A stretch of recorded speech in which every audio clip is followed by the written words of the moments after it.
And now, live at 12.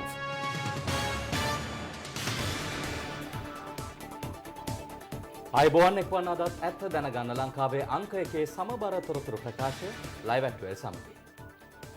මම නිමේෂ් විජේසූරිය. මම ෆාතිමා නස්රින්. අදත් මුල්ම අවධානය ප්‍රධාන පුවත් සිරස්තල වෙතයි. මිලියන 200ක් වටිනා මැන්ඩි නැමැති මද්‍රව්‍ය තොගයක් අම්බලන්ගොඩින් හසු වේ.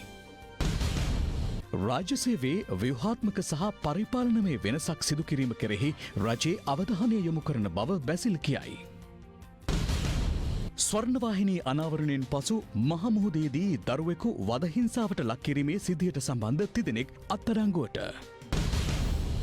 විදෙස් රටවල රැඳී සිටි තවත් 494ක් කටුනායකින් සහ මත්තලින් දිවයිනට. බ්‍රිතාන්‍යයේ සමරු දෙවන ලෝක යුද්ධයේ 75 වැනි සමරුම.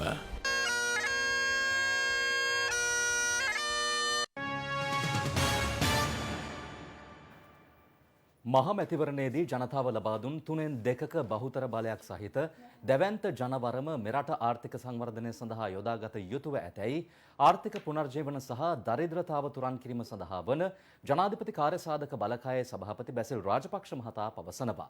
ශ්‍රී ලංකා ක්‍රම සම්පාදන සංගමේ නියෝජිතයින් සමග අරලියගහ මන්දිරයේදී ඊයේ පැවති සාකච්ඡාවට එක්වෙමින් ඔහු මේ බව කියා සිටියා. ජනාධිපතිවරයාගේ සෞභාග්‍ය දැක්ම ප්‍රතිපත්තිමාලාව ක්‍රියාත්මක කිරීම සඳහා දැවැන්ත ජනවරමක් ලබා දුන් ජනතාව මෙරට සංවර්ධනයේ පැහැදිලි වෙනසක් අපේක්ෂාවෙන් සිටින අතර එම වෙනස උදා කිරීම සඳහා සැලසුම් සේවයට අති විශාල කාර්යයක් පැවරී ඇති බවයි බැසිල් රාජපක්ෂ මහතා මෙහිදී පෙන්වා දුන්නේ. සමස්ත රාජ්‍ය සේවය පිළිබඳවම අවධානය යොමු කර ව්‍යුහාත්මක පරිපාලනමය වෙනසක් සම්බන්ධයෙන් ජනාධිපතිවරයාගේ සහ අග්‍රාමාත්‍යවරයා ප්‍රමුඛ අමාත්‍ය මණ්ඩලයේ අවධානය යොමු කිරීමට අවශ්‍ය සම්බන්ධීකරණය සිදු කිරීමට පියවර ගන්නා බව එහිදී ඔහු ප්‍රකාශ කළ බවයි අග්‍රාමාත්‍ය කාර්යාලය නිවේදනය කළේ. තවදුරටත් එහිදී අදහස් දැක්වූ බැසිල් රාජපක්ෂ මහතා පවසා ඇත්තේ රටේ අවශ්‍යතාවන්ට ගැළපෙන පරිදි මෙම ශ්‍රම බලකාය කළමනාකරණය කිරීමද සිදු කළ යුතු බවයි. විශේෂයෙන් මෙරට අධ්‍යාපනය සහ වෘත්තීය පුහුණුවට අදාළ සැලසුම් සකස් කිරීමේදී ශ්‍රම බලකාය අරමුණු කරගත යුතු බවද එහිදී බැසිල් රාජපක්ෂ මහතා පෙන්වා දී තිබෙනවා. සංවර්ධනය යන්න යටිතල පහසුකම් සංවර්ධනයට පමණක් සීමා නොවේ, ඉන් ඔබට විහිදුණු ජනතා සහභාගීත්වයේ සහිත පුළුල් සංවර්ධන ක්‍රියාදාමයක් දක්වා ගමන් කළ යුතු බව පෙන්වා දුන් බැසිල් රාජපක්ෂ මහතා ඊට අවශ්‍ය විවිධ රාජ්‍ය ආයතන විසින් එකතු කරන දත්ත විශ්ලේෂණය කොට සැලසුම් සකස් කළ යුතු බවටද අවධාරණය කළා. එමෙන්ම ඒ සඳහා අවශ්‍ය දත්ත එක් රැස් කර වර්තමාන හා අනාගත අවශ්‍යතා සඳහා භාවිතා කළ හැකි දත්ත සංරක්ෂණය කිරීමේ කේන්ද්‍රස්ථානයක් පිහිටුවීමේ අවශ්‍යතාවයද බැසිල් රාජපක්ෂ මහතා මෙහිදී වැඩිදුරටත් අවධාරණය කර තිබෙනවා. මැන්ඩි නැමැති මද්‍රව්‍ය කිලෝ 12ක් සමග සැකකරුවෙක් අම්බලන්ගොඩ මුහුදු මාවතේදී අත්අඩංගුවට ගැනීමට ගල්කිස්ස පොලිසියේ විශේෂ කණ්ඩායමකට හැකි වී තිබෙනවා. පොලිසිය පවසන්නේ මිලියන 200ක් පමණ වෙළඳපොළ වටිනාකමක් ඇති මෙම මද්‍රව්‍ය විදෙස් රටවල සිට මුහුදු මාර්ගයෙන් මෙරටට රැගෙන බවට තොරතුරු අනාවරණ වී ඇති බවයි. මෙරට සිදුකරන මද්‍රව්‍ය ජාවාරම් මැඩ පැවැත්වීම සඳහා දෙවයින පුරා පොලිස් ස්ථාන සහ පොලිස් විශේෂකාර්ය බලකා නිලධාරීන් විශේෂ මෙහෙයුම් ආරම්භ කර තිබෙනවා. මෙම මෙහෙයුම් අතරතුර ගල්කිස්ස පොලිසියට ලද තොරතුරකට අනුව අම්බලන්ගොඩ ප්‍රදේශයේ හදිසි සෝදිසි මෙහෙයුමක් සිදු කර තිබෙනවා. අම්බලන්ගොඩ මුහුදු මාවතේ සැකකරුවෙකු සතුව තිබී මැන්ඩි නැමැති කෘත්‍රිම රසායනික මද්‍රව්‍ය තොගයක් සොයාගත් බවයි ගල්කිස්ස පොලිසිය පැවසුවේ. කිලෝ 12ක මද්‍රව්‍ය තොගයක් එලෙස සොයා ගැනීමට හැකිව තිබෙනවා. පොලිසිය පවසන්නේ මෙම මද්‍රව්‍ය මුහුදු මාර්ගයෙන් මෙරටට ගෙන ආ බවට තොරතුරු අනාවරණය වී ඇති බවයි. මේ අතර පුත්තලම ප්‍රදේශයේ සිදු කරනු ලැබූ විශේෂ වැටලීමකදී හෙරොයින් මද්‍රව්‍ය තොගයක් සමග දෙදෙනෙකු අත්අඩංගුවට තිබෙනවා. මට්ටක්කුලියේ සිට පුත්තලම නගරය දක්වා ත්‍රිරෝද රථයකින් මෙම මද්‍රව්‍ය ප්‍රවාහනය කර ඇති බවද පුත්තලම මූලස්ථාන පොලිසියේ විශේෂ මද්‍රව්‍ය වැටලීම් ඒකකයේ කියා සිටියා. සොයාගෙන ඇත්තේ බ්‍රවුන් ෂුගර් වර්ගයේ මද්‍රව්‍ය ග්‍රෑම් 10යි මිලිග්‍රෑම් 410ක්. මාතර ගන්දර දෙවිනුර යන ප්‍රදේශවල සිදු කළ විශේෂ වැටලීම්වලදී හෙරොයින්, හෂීස්, ගංජා සහ මත්පැති තොගයක් සමග සැකකරුවන් දෙදෙනෙකු අත්අඩංගුවට ගැනීමට හැකි වුණා. මෙම සැකකරුවන් සතුව තිබී බැංකු ගිණුම් පොත් 3ක් සොයාගෙන ඇති අතර එහි මද්‍රව්‍ය ජාවාරම් වලින් උපයාගත් රුපියල් ලක්ෂ 17ක මුදලක් තිබෙන බවද පොලිසිය පැවසුවා. නාවලපිටිය ප්‍රදේශයේ සිදු කරනු ලැබූ හදිසි වැටලීමකදී කේරළ ගංජා තොගයක් සමග සැකකරුවන් තිදෙනෙකු අත්අඩංගුවට ගැනීමට හැකි වුණා. එමෙන්ම මොනරාගල වැලියාය ප්‍රදේශයේදී සිදු කරනු ලැබූ හදිසි වැටලීමකදී හෙරොයින් ග්‍රෑම් 2ක් සමග සැකකරුවන් දෙදෙනෙකු අත්අඩංගුවට ගනු ලැබුවා. මිට අමතරව ඊයේ දින ප්‍රදේශ රැසක මද්‍රව්‍ය ජාවාරම් සොයා විශේෂ මෙහෙයුම් 360ක් සිදු කර තිබෙනවා. විවිධ වර්ගයේ මද්‍රව්‍ය තොගයක් අත්අඩංගුවට ගැනීමට හැකි වූ බවයි පොලිස් මුලස්ථානයේ කියා සිටියේ. දිවයින පුරා සිදු කරනු ලැබූ විශේෂ වැටලීම් සහ අම්බලන්ගොඩ වෙරළ ප්‍රදේශයෙන් හමු වූ මැන්ඩි මද්‍රව්‍ය පිළිබඳව අද පැවති මාධ්‍ය හමුවේදී පොලිස් මාධ්‍ය ප්‍රකාශක ජ්‍යෙෂ්ඨ පොලිස් අධිකාරී ජාලිය සේනරත්න මහතා මෙලෙස අදහස් පළ කළා. මෙම සැකකරු වයස අවුරුදු 33ක පමණ විවාහක පුද්ගලයෙක්. ඔහු අම්බලන්ගොඩ අවු කළුව වඩමුල්ල ප්‍රදේශයේ විජේරාම මාවත යන ප්‍රදේශයේ පදිංචිකරුවෙක්. ඒ අනුව මේ සැකකරු අත්අඩංගුවටගෙන තවදුරටත් වැඩිදුර විමර්ශනය කිරීමේදී අනාවරණය වූ තොරතුරු අනුව මෙම මද්‍රව්‍ය තොගය අම්බලන්ගොඩ පටබැඳිමුල්ල වෙරළ මාවත ප්‍රදේශයේදී එක්තරා අබලිද්‍රව්‍ය ගබඩා කර ඇති ස්ථානයක සංඝවාදී බේදී තමයි සොයා ගැනීමට හැකියාව ලැබුණේ. මේ මද්‍රව්‍ය ලංකාවට මෙච්චර ප්‍රමාණයක් පැගෙන ආ බවට තොරතුරු අනාවරණය වූ පළවෙනි අවස්ථාව තමයි මේ අවස්ථාව. මද්‍රව්‍ය කිලෝ 12ක් පමණ අත්අඩංගුවට ගැනීමට හැකියාව ලැබුණා. මැන්ඩි යන නාමයෙන් හඳුන්වන MDMA නැමැති නාමයෙන් හඳුන්වන මද්‍රව්‍ය වර්ගය විවිධ නම් වලින් මේ මද්‍රව්‍ය භාවිතා කරනවා. රාත්‍රී සමාජ ශාලාවල සහ ඒ වගේම සමාජ මාධ්‍ය ජාලා සංවිධානය කරන ලබන සාදවල විවිධ නම් වලින් මේ මද්‍රව්‍ය වෙළඳපොලේ අලෙවි කරනවා. රුපියල් මිලියන 200කට අධික වටිනාකමක් තිබෙන බව වෙළඳපොළ වටිනාකමක් තිබෙන බව තමයි මේ වෙන විට අනාවරණය වෙලා තියෙන්නේ. මේ වන විට අපි දන්නවා මද්‍රව්‍ය ජාවාරම් කරුවන් ඉතා විශාල ප්‍රමාණයක් අත්අඩංගුවටගෙන රක්ෂිත බන්ධනාගාරගත කර තියෙන්නේ. මෙම ජාවාරමට අලුතෙන් පුද්ගලයන් බඳවාගෙන සැක නොසිතින ආකාරයට මේ ජාවාරම් කිරීම සඳහායි ඔවුන්ගේ අලුත්ම උපක්‍රම වෙලා තියෙන්නේ. ඒ උපක්‍රම වලට හසු නොවන ලෙස සියලුම දෙනාගෙන් ඉල්ලා සිටිනවා. මහමැතිවරණයෙන් ආණ්ඩුවට 3/2ක බලයක් ලබා ගැනීමට නොහැකි වන බවත්, එසේ ලබා ගතහොත් Taman කෙස් පිටින් මහන වන බවත් සමගි ජනබලවේගෙන් මහමැතිවරණයට තරඟ කළ හිටපු පාර්ලිමේන්තු මන්ත්‍රී බන්දුලාල් බණ්ඩාරිගොඩ මහතා පසුගියදා ප්‍රකාශ කළා. කෙසේ වෙතත් එම ප්‍රකාශය සම්බන්ධයෙන් අද ප්‍රතිචාර දක්වමින් හිටපු පාර්ලිමේන්තු මන්ත්‍රී බන්දුලාල් බණ්ඩාරිගොඩ මහතා පැවසුවේ Taman එදා පැවසුවේ පොහොට්ටුවට 3/2ක බලයක් ලබා ගැනීමට නොහැකි බවයි. මේ මහතා මැතිවරණයට පෙර කළ ප්‍රකාශය සහ අද ඊට දැක්වූ ප්‍රතිචාරයයි. මම දේශපාලනය කරන එක නවත්තලා පාර්ලිමේන්තුවේ යන එක නවත්තලා කෙස් පිටින් මහාන වෙනවා. මේ ආණ්ඩුවට 3/2 ගන්න බෑ. 3/2 වැරදිලාවක් ගත්තොත් මම පාර්ලිමේන්තුව යන එක නවත්තලා කෙස් පිටින් මහාන වෙනවා කියලා නැවතත් කියනවා. මගේ කතාවේ පැහැදිලිවම මම කියලා තියෙන්නේ පොහොට්ටුව 3/2 ගත්තොත් කෙස් පිටින් මහාන වෙනවා කියලා. ඉතින් පොහොට්ටුව 3/2 ගත්තේ නෑනේ. සමහර මේ ගණන් හදාගන්න බැරි කට්ටිය කලබල වෙලා උසුළු විසුළු කරාට එක එක කතා කිව්වට මට කරන්න දෙයක් නෑ. ගණන් දන්න මිනිස්සු දන්න පොහොට්ටුව 3/2 ගත්තේ නෑ කියලා. වෙන පක්ෂ එකතු කරගෙන 3/2 හදන කතාවක් නේ මං කිව්වේ. පොහොට්ටුවට 3/2 ගන්න බෑ කියලා මං කිව්වේ. පොහොට්ටුව 3/2 ගැනීම කතාව කොහොම වුණත් දේශපාලනය කරන සමහර සිද්ධවීන් දිහා බැලුවාම මහාන වෙන්න හිතෙනවා. ඒත් ඉතින් මහාන වුණාමත් മന്ത്രി පුටුවට රණ්ඩු වෙන රණ්ඩු වීම දිහා දැක්කාම මහානකමත් එපා වෙලා තමයි දැන් නම් මට නම් තියෙන්නේ. අපේ ජනබල පක්ෂයේ ජාතික ලැයිස්තු අර්බුදය සම්බන්ධයෙන් ඇති වී තිබෙන අර්බුදකාරී තත්ත්වය තවමත් විසඳී නැහැ. කෙසේ වෙතත් අදත් විවිධ පාර්ශ්ව අදහස් දක්වමින් කියා සිටියේ මෙම ගැටලුව පොදු එකගතාවයකින් විසඳා ගන්නා බවයි. මෙවර මහමැතිවරණයෙන් දිවයිනින්ම ඡන්ද 67758ක් ලබාගත් අපේ ජනබල පක්ෂයට ජාතික ලැයිස්තුවෙන් මන්ත්‍රී ධුරයක් හිමි වුණා. එම මන්ත්‍රී ධුරය සඳහා අපේ ජනබල පක්ෂයේ මහලේකම් පූජ්‍ය වේදිනිගම විමලතිස්ස හිමියන් විසින් තමන් වහන්සේ පත්කරගන්නා ලෙස මැතිවරණ කොමිසමට දැනුම් දීමත් සමග ඒ සම්බන්ධයෙන් අර්බුදකාරී තත්ත්වයක් මතුවුණා. මෙම මන්ත්‍රී ධුරය සඳහා ඇති හිමිකම සම්බන්ධයෙන් විවිධ පාර්ශව අදහස් දැක්වීමත් සමග මැතිවරණ කොමිසම ඒ සම්බන්ධයෙන් නීතිපති උපදෙස් පැතුවා. එහිදී නීතිපතිවරයා මැතිවරණ කොමිසමට දන්වා සිටියේ මැතිවරණ කොමිසම විසින් පිළිගත් පක්ෂ ලේකම්වරයාගේ නාම යෝජනාව අනුව ක්‍රියා කරන බවයි. ඒ අනුව මේ සම්බන්ධයෙන් මැතිවරණ කොමිසම රැස් වී අවසන් තීරණයක් ගැනීමට නියමිතයි.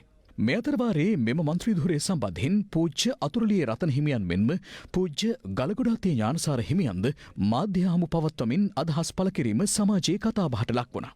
අපේ ජනබල පක්ෂයෙන් ගම්පහ දිස්ත්‍රික්කයට තරඟ කළ අපේක්ෂකින් දෙදෙනෙකු ඊයේ දිනේ පූජ්‍ය අතුරුලියේ රතන හිමියන්ට මෙන්ම එම පක්ෂයේ ලේකම්වරයාට එරෙහිව පැමිණිලි ගොනු කළේ යක්කල හා වීරකුල පොලිසිවලටයි. මේ අතර අද දිනේදීද එම පක්ෂයේ අපේක්ෂකයෙකු විසින් පොලිස් මූලස්ථානයට පැමිණිල්ලක් ඉදිරිපත් කරමින් ඉල්ලා සිටි අතුරුදන්ව සිටින බව පැවසෙන පක්ෂයේ ලේකම් හිමියන් සොයා දෙන ලෙසයි. අපේ ජනබල පක්ෂයේ මහලේකම් කියාගත්ත වේදනිගම විමලතිස්ස ස්වාමීන් වහන්සේව ඉන්නා තැනකින් සොයා දෙන්න කියලා වෙරලා අද අපි පොලිස් මූලස්ථානයට පැමිණිල්ලක් ඉදිරිපත් කරනවා. අපේ ජනබල පක්ෂයට 67000 ජනතාවගේ ඡන්ද ලැබුණේ මේ මහලේකම් හාමුදුරුව පාර්ලිමේන්තුවට යවන්නවත් එහෙම නැත්නම් හිටපු පාර්ලිමේන්තු මන්ත්‍රී අතුරලිය රතන ස්වාමීන් වහන්සේව පාර්ලිමේන්තුවට යවන්නවත් නෙමෙයි. මේ 67000 ජනතාවගේ ඡන්ද ලැබුණේ මේ ගලගොඩත්තේ ඥානසාර ස්වාමීන් වහන්සේ ජාතික ලයිස්තුවෙන් පාර්ලිමේන්තුවට යනවා කියපු නිසා. මේගොල්ලෝ මේ සෑම අත්පත්‍රිකාවකම දාලා තියෙනවා ගලගොඩත්තේ ඥානසාර ස්වාමීන් වහන්සේ ජාතික ලයිස්තු අපේක්ෂක කියලා. මේ රතන හාමුදුරුවෝ විසින් ගම්පහ දිස්ත්‍රික්ක අපේක්ෂකයින්ට ලබා දුන්න අත්පත්‍රිකාවක්. අපි පදාදා දිනේ වෙනකොට මේ ප්‍රශ්නය විසඳගන්න බැරි වුණොත් මාරාන්තික උපවාසයකට එළමෙන්න සූදානම් වෙලා ඉන්නවා මම. අද පැවති මාධ්‍ය හමුවකදී පූජ්‍ය බද්දේගම සමිත හිමියන්ද මේ සම්බන්ධයෙන් අදහස් පළ කළා. මේක මම දකින්නේ ඇත්තටම ඉතාම කනගාටුදායක තත්ත්වයක්. අපේ ජනබල පක්ෂය වැඩියෙන්ම නියෝජනය කරන්න භික්ෂුන් වහන්සේලා දේශපාලන කටයුතු යෙදෙන භික්ෂුන් වහන්සේලා හැටියට අපි බලය සඳහාම අරගල කරන්නේ කියන කාරණය මම නම් ප්‍රතික්ෂේප කරනවා. මම ඉතාම ගෞරවයෙන් ඒ අපේ ජනබල පක්ෂයේ අපේ හාමුදුරන් වහන්සේලාගෙන් නමස්කාර පූර්වකව ඉල්ලනවා මෙය හැකි ඉක්මනින් සාමකාමීව විසඳා ගන්න හැටියට. එහෙම නොවෙනොත් රටේ ජනතාව තුළ දේශපාලනය කරන භික්ෂුන් වහන්සේලාට විශාල කලකිරීමක් ඇති වෙයි කියන සැකය මා තුළ තියෙනවා. ලබන 20 වෙනිදා රැස්වීමට නියමිත නව පාර්ලිමේන්තුවේ සභානායක ධුරයට දිනේෂ් ගුණවර්ධන මහතා පත් කෙරෙනු ඇති බවට වාර්තා පළ වනවා. ආණ්ඩු පක්ෂයේ ප්‍රධාන සංවිධායක ධුරය සඳහා යෝජනා වී තිබෙන්නේ ජොන්ස්ටන් ප්‍රනාන්දු මහතාගේ නමයි. විපක්ෂයේ සංවිධායක ධුරය සඳහා නම් 4ක් යෝජනා වී තිබෙනවා. මේ අතර කතානායක ධුරය සඳහා ජ්‍යෙෂ්ඨ දේශපාලනඥයෙකු වන මහින්ද යාපා අබේවර්ධන මහතා පත් කිරීමට නියමිත වනවා. මෙවර පාර්ලිමේන්තුවට තේරී පත් වී ඇති කාන්තා නියෝජිතයින්ගේ සංඛ්‍යාව 12ක්. මේ ඔවුන් පිළිබඳවයි. එම කාන්තා මන්ත්‍රීවරියන් 12 දෙනා අතරින් 4 දෙනෙකුම ජාතික ලයිස්තුවෙන් මන්ත්‍රීතූරය ලැබුවන් වන අතර ඉතිරි 8 දෙනා මහජන ඡන්දයෙන් තේරීපත් වුණා. 9 වන පාර්ලිමේන්තුවට තේරීපත් වුණු මන්ත්‍රීවරියන් අතර ජ්‍යෙෂ්ඨතම මන්ත්‍රීවරිය වන්නේ පවිත්‍රා දේවී වන්‍යාරච්චි මහත්මියයි. රාජ්‍ය අමාත්‍ය ධුරයක් සඳහා දියුරුම් දෙමින් මෙවර පාර්ලිමේන්තුවට පිවිසෙන සුදර්ශනී ප්‍රනාන්දු පුල්ලේ මහත්මිය වෘත්තියෙන් ප්‍රජා සෞඛ්‍ය පිළිබඳ විශේෂඥ වෛද්‍යවරියක්. සිය සැමියාගේ වියෝවෙන් පසු දේශපාලනයට පිවිසි ඇය 8 වෙනි පාර්ලිමේන්තුවද නියෝජනය කළා. සමගි බලවේගය නියෝජනය කරමින් 2020 මහමැතිවරණයට තරඟ කළ නීතිඥ තලතා අතුකෝරළ මහත්මිය හිටපු අධිකරණ අමාත්‍යවරියක්. එක්සත් ජාතික පක්ෂයේ හිටපු මහලේකම්වරයෙකු වන ගාමිණී අතුකෝරළ මහතාගේ නැගණිය වන ඇය සිය සහෝදරයාගේ අභාවයෙන් පසු දේශපාලනයට පිවිසියා. සමගි ජන බලවේගයෙන් මෙවර පාර්ලිමේන්තුවට තේරීපත් වූ අනෙක් කාන්තා නියෝජනය වන්නේ රෝහිණී කවිරත්න මහත්මියයි. ඇය වෘත්තියෙන් ගුරුවරියක්. සිය සැමියා වන සංජීව කවිරත්න මහතාගේ අභාවයෙන් පසු මාතලේ දිස්ත්‍රික්කෙන් දේශපාලනය ආරම්භ කළ ඇය 8 වන පාර්ලිමේන්තුවේ අධ්‍යාපන හා උසස් අධ්‍යාපනය පිළිබඳ කාරක සභාවේ සමාජිකාවක්. ජනප්‍රිය සිනමා නිලයක් ලෙස රට පහඳුනාගත් ගීතා කුමාරසිංහ මහත්මිය මෙවරද ගාල දිස්ත්‍රික්කයෙන් තරඟ කර පාර්ලිමේන්තුවට තේරීපත් වුණා. ශ්‍රී ලංකා පොදුජන පෙරමුණ නියෝජනය කරමින් ගම්පහ දිස්ත්‍රික්කයෙන් තරඟ කළ කෝකිලා හර්ෂණී ගුණවර්ධන මහත්මිය පාර්ලිමේන්තුවට කෝඩුකාරණියක්. අභාව ප්‍රාප්ත පළාත් සභා මන්ත්‍රී නාමල් ගුණවර්ධන මහතාගේ නැගණිය වන කෝකිලා ගුණවර්ධන කලක් ගුවන් සේවිකාවක ලෙසද ක්‍රියා කළා. පසුව ඇය මීරිගම ප්‍රාදේශීය සභාව නියෝජනය කරමින් දේශපාලනයට පිවිසියා. කෝඩුකාරියක ලෙස මෙවර පාර්ලිමේන්තුවට පිවිසෙන මුදිතා ප්‍රශාන්තිද සොයිසා මහත්මිය අභාව ප්‍රාප්ත හිටපු පාර්ලිමේන්තු මන්ත්‍රී රංජිත් සොයිසා මහතාගේ බිරිඳයි. මෙවර පාර්ලිමේන්තුවේ මීළඟ කෝඩුකාරිය වන විශේෂඥ වෛද්‍ය සීතා අරඹේපොළ මහත්මිය එම පක්ෂයේ ජාතික ලයිස්තු මන්ත්‍රීවරියක් ලෙස පාර්ලිමේන්තුවට එක්වනවා. මෙවර පාර්ලිමේන්තුව ප්‍රථම වරට නියෝජනය කරන අනෙක් මන්ත්‍රීවරිය වන්නේ මංජුලා විජේකෝන් දිසානායක මහත්මියයි. ඇයද පොදුජන පෙරමුණේ ජාතික ලයිස්තු මන්ත්‍රීවරියක්. 8 වෙනි පාර්ලිමේන්තුව නියෝජනය කරමින් සිටියදී හදිසියේ මියගිය කුරුණෑගල දිස්ත්‍රික් පාර්ලිමේන්තු මන්ත්‍රී සාලින්ද දිසානායක මහතාගේ බිරිඳ වන මංජුලා දිසානායක මහත්මිය වෘත්තියෙන් ගුරු උපදේශිකාවක්. සමගි ජනබලවේගයේ ජාතික ලයිස්තුවෙන් නවක මන්ත්‍රීවරියක් ලෙස පාර්ලිමේන්තුවට පිවිසීමට නියමිත ඩයනා ගමගේ මහත්මිය නීතිවේදිනියක්. 2014 පළාත් සභා මැතිවරණයට තරඟ කළ ඇය මෙවර සමගි ජනබලවේගයේ ජාතික ලයිස්තුවෙන් පාර්ලිමේන්තුවට පිවිසෙන එකම කාන්තාවයි. පොදුජන පෙරමුණෙන් තරඟ කර පාර්ලිමේන්තුවට තේරීපත් වුණු රාජිකා වික්‍රමසිංහ මහත්මියද මෙවර පාර්ලිමේන්තුව නියෝජනය කරන්නේ මුල් වරටයි. ඇය පසුගිය සබරගමු පළාත් සභාවේ හිටපු අමාත්‍ය ශ්‍රීලාල් වික්‍රමසිංහ මහතාගේ බිරිඳයි. මෙවර ජාතික ජනබලවේගයට හිමි වූ එකම ජාතික ලැයිස්තු මන්ත්‍රී ධුරයට නම් කෙරුණේ ආචාර්ය හරිනි අමරසූරිය මහත්මිය වන අතර ඇයද පාර්ලිමේන්තුවට පිවිසෙන්නේ මුල් වරටයි. එක්සත් රාජධානියේ එඩින්බරෝ විශ්වවිද්‍යාලයෙන් ආචාර්ය උපාධිය ලබාගත් හරිනි අමරසූරිය මහත්මිය ශ්‍රී ලංකා විවෘත විශ්වවිද්‍යාලයේ ජ්‍යෙෂ්ඨ කතිකාචාර්යවරියක්. පක්ෂ විපක්ෂ දේශපාලනඥයින් කිහිප දෙනෙක් පළ කළ අදහස් කිහිපයක් දැන්. ආණ්ඩුවක් පිටුවයි කියලා කියන්නේ රෝසමල් යහනාවක් හදලා ඒක උඩ නිදාගන්නවා කියලා හිතන්න එපා. මේක ලොකු කටුවත්තක්. ඒක නිසා ගෝඨාභය රාජපක්ෂ මැතිතුමාට මහින්ද රාජපක්ෂ මැතිතුමාට අපට තමුන්නාන්සලා දුන්නේ මල්වට්ටියක් නෙවෙයි ගිනි කබලක් ඔළුවේ තියාගන්න. අපි ඒ ගිනි කබල කොහොම හරි ඔළුවේ තියාගෙන රටත් හදාගෙන ඉදිරියට යන්න තමයි යන්නේ. දැන් ජනතාව බලාපොරොත්තු වෙච්ච දහසක් බලාපොරොත්තු තියෙනවා මේ ආණ්ඩුවෙන් කරගන්න. ආණ්ඩුවත් ඒ වගේම දහසක් බලාපොරොත්තු ජනතාවට දීලා තියෙනවා. ඉතින් ජනතාවගේ මූලික අවශ්‍යතාවය ආහාර, කෑම බීම. එහෙනම් දැන් බඩු මිල අධිකයි. ඉතින් බඩු මිල අඩු කරනවා කියලා ජනාධිපතිවරණෙදි කිව්වා. අපි හිතනවා දැන් අඩු කරන්න කාලය ඇවිල්ලා. අපිට වගකීම් කීපයක් පැන. එකක් අමාත්‍යංශයේ තියෙන විෂය භාරව කටයුතු කිරීම. ප්‍රවාහන ශේත්‍රයේ වැඩි දියුණු කිරීම. දේශීයව මේ කියන මෝටර රථ දුම්රිය මැදිරි මේ කියන දේවල් දේශීයව නිෂ්පාදනය කිරීම. ප්‍රවාහන ශේත්‍රයේ වෙනම තලයකට අරගෙන මේ සියලු දේ අපිට රාජකාරීමය වශයෙන් පැවරෙනවා. ඒ ඔය කියන කතා එකක්වත් ඉස්සරහට වෙන්නේ නැහැ. නැවත අර 2015ට කලින් තිබ්බ තත්ත්වයට තමයි මේ ගමන් කරන කියන එක දැන් මනාව පැහැදිලි වෙනවා මේ කැබිනට් මණ්ඩලයේ පත් කරපු විදියෙම. කැබිනට් මණ්ඩලයේ ඉන්නවා 14 දෙනෙක් මේ රටේ මහාධිකරණයේ නඩු තියෙන උදවිය. සමහර අය අඟු පිළිවෙල කියනවා විධානගම කියලා ඉවරයි සලකන්නේ නැහැ කියලා. ඒක එතනින් නවතින්නේ නැහැ. මගේ ලොකුම හීනය මොකද්ද හීනය? ආනුරා විධානගමයේ මහා ඇමතිතුමේ වාඩි කරන එක තමයි මගේ හීනය. ඒක කරනවාමයි කියන සාධක අපි ඔබට කියන්න ඕනේ. මේ සූදානම කෙටි විරාමයක් ලබා ගන්නට.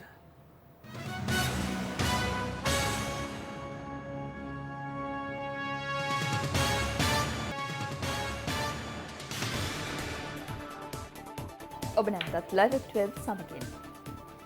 COVID-19 වෛරසය හේතුවෙන් මෙරටට පැමිණීමට නොහැකිව සිටි තවත් ශ්‍රී ලාංකිකයන් පිරිසක් ඊයේ රාත්‍රියේ සහ අදාළියම මෙරටට පැමිණියා. ඒ කටුනායක සහ මත්තල ගුවන්තොටුපළ වලින්. COVID-19 වසංගතය හේතුවෙන් මෙරටට පැමිණීමට නොහැකිව ඩුබායිහි රැඳී සිටි ශ්‍රී ලාංකිකයන් 34 දෙනෙකු අදාළියම මෙරටට පැමිණියා. ඒ අතර දෝහාහි සිටි තවත් පිරිසක් අදාළියම මෙරටට පැමිණියා. තවත් පුද්ගලයන් 150 දෙනෙකු ඊයේ රාත්‍රියේ 11:20ට පමණ මත්තල ගුවන්තොටුපළෙන් මෙරටට පැමිණියා. එලෙස පැමිණි පිරිස අතර බිලිඳුන් 2 දෙනෙකු ඇතුළු ළමුන් 12 දෙනෙකුද සිටින අතර ඔවුන් ඕමාන්හි රැඳී සිටි පිරිසක්. තවත් පුද්ගලයන් 279 දෙනෙකු අද පෙරවරු 5:15ට පමණ මත්තලින් මෙරටට පැමිණියා. එලෙස පැමිණියේ ඩුබායිහි රැඳී සිටි පිරිසක්. පැමිණි සියලු දෙනා ගුවන්තොටුපළේදීම PCR පරීක්ෂණ සඳහා යොමු කෙරුණා. මේ අතර තඹුත්තේගම විශේෂ ආර්ථික මධ්‍යස්ථානයේ වෙළඳුන් 100 දෙනෙකු පමණ අද PCR පරීක්ෂණ සඳහා යොමු කෙරුණා. ඒ මහජන සෞඛ්‍ය පරීක්ෂකවරුන්ගේ මැදිහත් වීමෙන් COVID-19 රෝගීන් වාර්තා වූ රාජාංගනය ඇතුළු ප්‍රදේශ රැසකින් වෙළඳුන් මෙන්ම ගොවීන්ද මෙම මධ්‍යස්ථානයට පැමිණෙන අතර මේ මධ්‍යස්ථානයේ සිට දිවයිනේ බොහෝ ප්‍රදේශවලට එළවලු ප්‍රවාහනය කෙරෙනවා. මහජන සෞඛ්‍ය පරීක්ෂකවරුන් සඳහන් කළේ එම කරුණු සැලකිල්ලට ගනිමින් මෙලෙස PCR පරීක්ෂණ සිදු කළ බවයි. මේ අතර COVID-19 ආසාදනය වූ බව පැවසෙන සිසුවෙකු මීට දින කිහිපයකට පෙර රාජාංගනය ප්‍රදේශයෙන් වාර්තා වුණා. ඔහු ප්‍රතිකාර සඳහා රෝහල් ගත කෙරුණු අතර ඔහු ඇසුරු කළ පාසල් ළමයින් ගුරුවරුන් සහ අසල්වැසියන් ඇතුළු 100ක පමණ පිරිසක් නිරෝධායනය සඳහා යොමු කිරීමට සෞඛ්‍ය අංශ පියවර ගත්තා. කෙසේ වෙතත් වෛරසය ආසාදනය වූ බව පැවසෙන සිසුවාට මීට පෙරද වෛරසය ආසාදනය වී තිබූ අතර සෞඛ්‍ය අංශ සඳහන් කළේ එම සිසුවාගෙන් වෙනත් පුද්ගලයින්ට වෛරසය වැළඳීමේ අවදානමක් නොමැති බවයි. ඒ අනුව එම සිසුවා අධ්‍යාපනය ලැබූ පාසලේ අධ්‍යයන කටයුතු සාමාන්‍ය පරිදි පවත්වාගෙන යාමටත් නිරෝධායනය සඳහා යොමු කළ පිරිස් ඉන් නිදහස් කිරීමටත් සෞඛ්‍ය අංශ පියවර ගත්තා. දරුවාගේ ප්‍රතිදේහ මට්ටම ඉතාම හොඳටම හොඳ තත්ත්වයක තිබුණා. ඒ කියන්නේ ඔහු රෝගය සුව වෙලා සුව වෙච්ච රෝගියෙක්ගේ පෙන්නන ප්‍රතිදේහ මට්ටම තමයි පෙන්වුවේ. ඒ අනුව අපි තීරණයක් ගත්තා රෝගියාගෙන් වෙන කිසිම කෙනෙක්ට මේ වෙනකොට රෝගය පැතිරීමේ අවදානමක් නැහැ. එම නිසා එම දරුවාගේ පාසලේ සාමාන්‍ය විදියට අද දිනේ කටයුතු පටන් ගත්තා. නිරෝධායනයට ලක් කරපු අයගේ නිරෝධායනයත් අවසන් කරා. ඒ අනුව අපිට පැහැදිලිවම කියන්න පුළුවන් ඒ දරුවා කලින් කොරෝනා ආසාදනයට ලක් වෙලා සුව වෙච්ච දරුවෙක් කියලා. මිරිස් ධීවරවරායෙන් ධීවර රැකියාවට ගොස් සිටි දරුවෙක් අමානුෂික වද හිංසනයට ලක් කිරීමේ සිද්ධිය සම්බන්ධයෙන් පුද්ගලයන් 3 දෙනෙක් අත්අඩංගුවට ගෙන තිබෙනවා. ඊයේ ලයිව් 8 ප්‍රවෘත්ති ප්‍රකාශය තුළින් එම සිද්ධිය පිළිබඳව අප කළ අනාවරණයෙන් පසු සැකකරුවන් අත්අඩංගුවට පත්ව තිබෙනවා. මේ අතර දරුවාගේ සුවදුක් විමසීම සඳහා රාජ්‍ය අමාත්‍යවරුන් වන කංචන විජේසේකර සහ පියල් නිශාන්ත යන මහත්වරුන් දරුවා ප්‍රතිකාර ලබන මාතර මහරෝහලට අද පෙරවරුවේ පැමිණියා. මිරිස බණ්ඩාරමුල්ල නුගගහ හේන දිවරගම්මානයේ දේවරින් සූදෙනෙකු සමග 16 හැවිරිදි දරුවෙකු පසුගිය ජුනි මාස 28 වෙනි දින මිරිස දිවර වරායින් දීවර රැකියාව සඳහා මුහුදු ගොස් තිබුණා. ශෙහාන් ප්‍රමෝද් නම් මෙම 16 හැවිරිදි දරුවා පවුලේ ආර්ථික අපහසුතාවන් දරා ගැනීමට නොහැකිව සෙසු දීවරින් සූදෙනා සමග දීවර රැකියාවට ගොස් ඇත්තේ කම්කරු රැකියාව ජීවන වෘත්තිය කරගත තම පියාට කිසියම් වූ සහනයක් වීම සඳහායි. මෙම පිරිස දුල්මිනී බහුදින යාත්‍රාවෙන් මුහුදු ගොස් සිටියදී දීවරින්ගේ දැලකට පැටළුණු මත්සේකු බෝට්ටුවට ගැනීමට ගිය අවස්ථාවේ දරුවා අතින් ගිලිහී යාම නිසා කෝප වූ අනෙකුත් දීවරින් තමාව අමානුෂික වද හිංසනයට ලක් කළ බව මෙම දරුවා පවසනවා.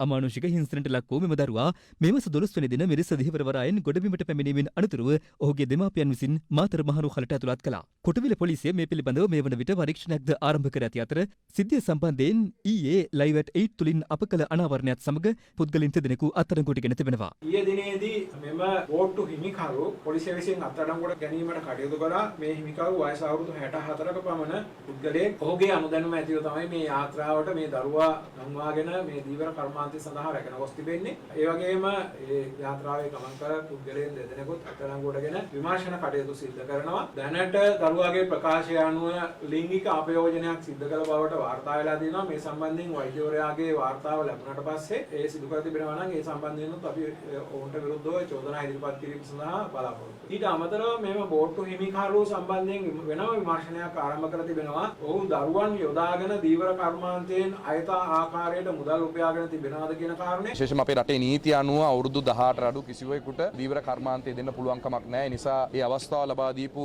පිරිසට එරෙහිවත් පරීක්ෂණ කටයුතු පවත්වලා නීති රීතිය ක්‍රියාත්මක කිරීම සඳහා මේ වෙනකොටත් අපි උපදෙස් ලබා දීලා තියෙනවා. ඒ වාර්තා කිරීම පිළිබඳවත් අපේ ස්තුතිය මේ වෙලාවේ අපි පළ කරනවා. මෙරට වෙරළ පවිත්‍රතාව උදෙසා පසුගිය මාස අප ආරම්භ කළ ස්වර්ණ සත්කාර වෙරළ පවිත්‍රතා ව්‍යාපෘතිය COVID-19 වෛරස ව්‍යාප්තිය හේතුවෙන් తాවකාලිකව නතර කිරීමට අපට සිදු වුණා. නමුත් අද සිට අප එය යලි සක්‍රිය කළේ එය සුවිසල් සමාජ කාර්යභාරයක්සේ දැනටමත් අප හඳුනාගෙන තිබීම හේතුවෙන්.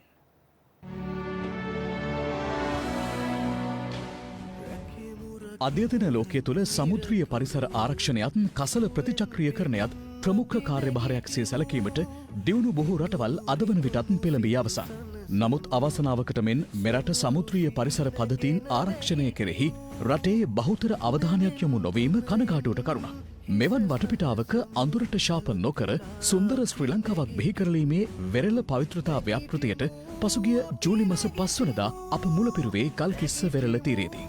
ඒ Center for Beach Cleanup Facebook සමාජය, සිවිල් ආරක්ෂක බලකාය, සිංහ සමාජ, විශ්වවිද්‍යාල සිසු සිසුවියන් ඇතුළු තවත් ස්වේච්ඡා සංවිධාන බොහෝමයකගේ දායකත්වය සමගින් මෙලෙසින් ඇරඹි ගමන් මග තුළ අප ඊළඟට තෝරාගත්තේ ගාල්ල උණුවටුන රෝමස්සල වෙරළ තීරයයි. ඓතිහාසික වටිනාකමක් සහිත රෝමස්සල වෙරළ තීරයත් ස්වභාවිකත්වයෙන් ඈත් වුණු මිනිසුන් අතින් දැඩි ලෙස අපවිත්‍ර වී තිබුණා. ස්වර්ණ සත්කාර වෙරළ පවිත්‍රතා ව්‍යාපෘතියේ අප සගයින් එම කලාපයත් ඉතා කෙටි කාලයක් තුළ යළි පිරිසිදු වෙරළ තීරයක් බවට පත් කළේ විශාල සංවිධාන ජාලයක් මේ ක්‍රියාන්විතය සමග බැඳී සිටීම හේතුවෙන්. අනතුරුව සෑම සති අන්තයකම මේ ක්‍රියාන්විතය රටවටා රැගෙන යාමේ අරමුණින් අප කටයුතු සංවිධානය කළත් ලෝකයේම අඩපණ කළ COVID-19 වෛරස ව්‍යාප්තිය හේතුවෙන් තාවකාලික විරාමයක් ලබා ගැනීමට අකමැත්තෙන් වුවද අපට සිදු වුණා. එම අභියෝගය පහව යාමත් සමග ස්වර්ණ සත්කාර වෙරළ පවිත්‍රතා ව්‍යාපෘතිය අද සුන්දර මඩකලපුව කල්ලඩි වෙරළ තීරයට මෙලෙස පැමිණියා. ලොව බොහෝ සංචාරකින් සින්දු කියන මත්ස්‍යයන්ගේ අපූර්වත්වය වෙදින්නට පැමිණෙන කල්ලඩි වෙරළ තීරය සැලසුම් සහගතව පිරිසිදු වෙරළ තීරයක් බවට පරිවර්තනය කිරීමට අපට ගත වුණේ පැය කිහිපයක් පමණයි. මේ වැඩසටහන අපි ඉස්සරහටත් වීක්ලි කරන්න බලාපොරොත්තු වෙනවා. ලබන සතියේ අපි යන්නේ ජෆ්නා ගුරුනගර් බීච් එකට. ඉදිරියට උතුරු මුහුද බලා අප පියමන් මැනීමට සූදානම් වන්නේ තවදුරටත් මෙරට වෙරළ පවිත්‍රතාවය ස්වර්ණ සත්කාරයෙන් සුරක්ෂිත කරමින්. ඒ සමගින් ලයිව් ඇට් වෙලා අදට අවසන්. ඔබට සුබ දවසක්.